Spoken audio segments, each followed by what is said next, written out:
guys, Christine here, coming once again from my car during yet another sports practice. But this is such a great time that it's quiet, no interruptions. There is construction going on next to me though, so we'll see how it goes. And I have nothing to hold my phone, and I want to show you guys an actual book. So we're just going to be like super flexible today, right? So I want to talk about Bible curriculum. Here's the thing.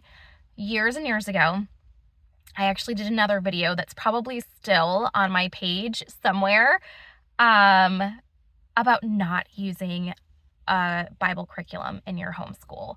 And my opinion on that has changed just a little bit. But let me dive into why I believed you shouldn't use a Bible curriculum in your homeschool. It wasn't because I don't think you should use homeschool curriculum. It was because I loved, in that season we were in, just reading the Bible together as a family, and just the conversations that come up because of reading the Bible together. And I still believe that that's true. I think you should be in the Bible together as a family, answering questions, coming up with questions, all of those things. But you can do that using a Bible curriculum as well. And so when one of my friends approached me about writing a Bible curriculum, I was hesitant at first because of that, because I'm like, I just want families to like dig into the Bible. And I even have a Bible journal that you can get on my website. I can link that below for you guys. It's either as a free printable, or you can pay for it to already be printed, and get it through Amazon that way. But that's why I made the journal, is because it was just an easy way for parents and kids to write things down as they're going through their Bibles together. And so I was really hesitant at first because I'm like, I just really love that setup and making sure that families are getting in the Word together. And so I didn't want to lose that. And so she had found a resource that finally got me to say yes. And it's this book, The Story for Children. So this is the spine for both our Old and New Testament Bible curriculums that we have. And the reason why I like it is because, yes, first of all, the illustrations are amazing, right? Like, all the pictures are bright and colorful like that. And I really enjoy just, I don't know, the beauty. You know me, I love picture books. So I love the beauty and the illustrations. But the other thing, and I marked the page, hopefully I can hold it up pretty easily for you, is for all of the stories, under the heading, it will tell you exactly where to find that in the Bible. So for every single story inside of this book, you can still connect those dots without having to like look it up yourself to see where in the Bible those particular stories are. Because like in that one about Abraham, it was in several different chapters that it talks about that. So you can still take the time to get into the actual Bible and not just read the storybook Bible, which I like that they can do both, right? Because this is written in a way that is obviously for kids, where the Bible is not necessarily written for kids, right? It's more for adults, but it's still important for them to start having that scripture on their heart. And so you get both. And then, of course, there, inside of our curriculum, there are picture books to go with a lot of the different themes and all of that. And so I obviously love rabbit trails. And so it allows the kids to go even further down that rabbit trail and to learn even more about even the things inside of those lessons, and different themes inside of those lessons, just about God's goodness and God's love for them. And, and even possibly like how the Old Testament's linked to the New Testament and all of those things. And so I finally said yes when we found this book. Yes, let's do a Bible curriculum. So I'm not necessarily against using a Bible curriculum. I just don't like when Bible curriculum takes you out of the Bible. Because that's how a lot of them are, is you just get what the curriculum tells you about what happened in the Bible, or maybe it tells you to read just a couple of verses or whatever.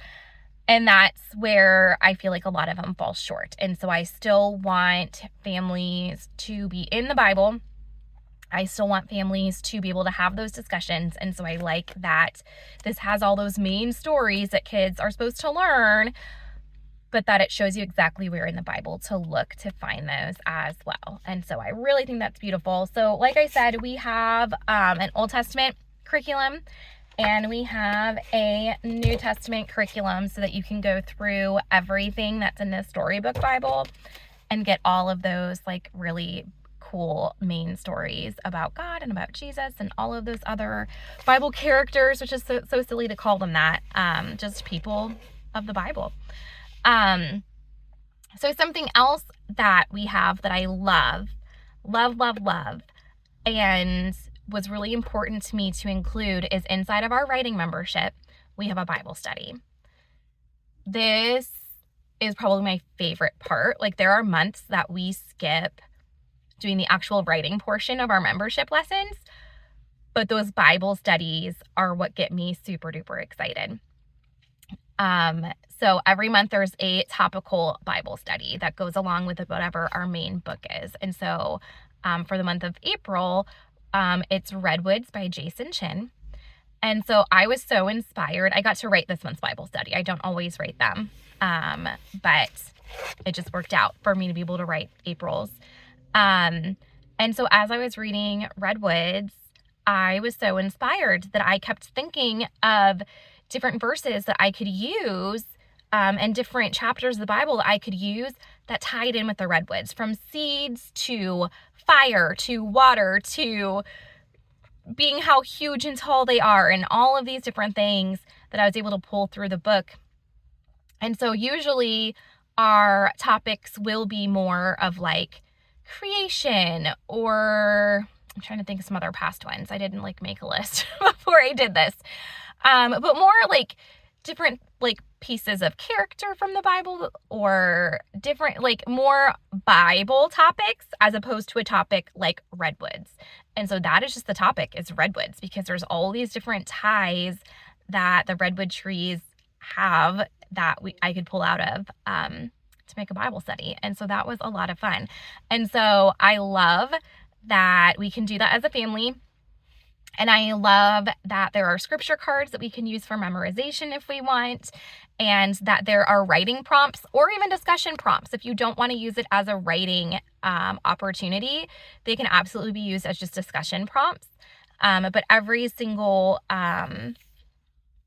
little, I don't want to say every day, because I think it's like 12 different things that you can do throughout the month. So there is like a main verse, so that'll be on a printable card so that you can use it for memorization or whatever. And then there will be a bigger chunk that you're supposed to read, whether it is a whole chapter, whether it is 3 to 10 verses, just whatever it is, that you can read that together. And then it'll have some type of information and writing prompt to go along with that. Sometimes the writing prompt is a prayer. Sometimes the writing prompt is to like write a psalm. Sometimes it is making a list of things, and sometimes it's just, what do you think about this? And so it's just a really cool opportunity to get kids thinking, and just to dive a little bit further into those Bible studies. And so I've thoroughly enjoyed having those for our homeschool, because we do other Bible reading in our homeschool. We're doing a psalm study right now that I think is a little bit too old for my daughter, but she wants to keep with it. So we're keeping with it, and we're going through all the psalms, and that's amazing. My middle schooler is wanting to read the Bible on his own, which I love. But then all of these through our membership Bible study can get us together as a family and still have us have those cool discussions together on a more topical level versus going through a particular book of the Bible. And so, yeah, so it's just been a really cool opportunity to go through the Bible together on those different topics and to have that time together. So those are the different things that we have and rabbit trails for you to use. But that's kind of how I changed my mind from going from not having a Bible study to having Bible curriculum, not a Bible study, Bible curriculum in our homeschool. And I'm just really grateful because, there's different seasons, right? And so during that particular season, I couldn't find a Bible curriculum that I wanted. And so it was great to just go through the Bible together and to go through coming up kind of just with our own questions or just whatever stuck out to us. But then it's also really great to go through seasons where we can use things like a storybook Bible and still read the Bible along with it, but get hands-on, read those extra books, because having those hands-on activities is what helps cement some of those ideas for kids. And so I love having the opportunity to do that as well. And like I said, doing our membership Bible study too, it's just been a really sweet time. It doesn't take long. And it's just a sweet time to make sure we're getting into the Word together as a group in our family, and not just necessarily me doing one thing with one kiddo and another kiddo doing his own thing and all of that. So tons of options for you guys. Let me know in the comments how you like to do Bible in your homeschool. Do you like to use your curriculum? Do you like to just open up the Word together? Let me know in the comments, but I will have links to everything I talked about down below for you guys too. All right, I hope you guys have a good one.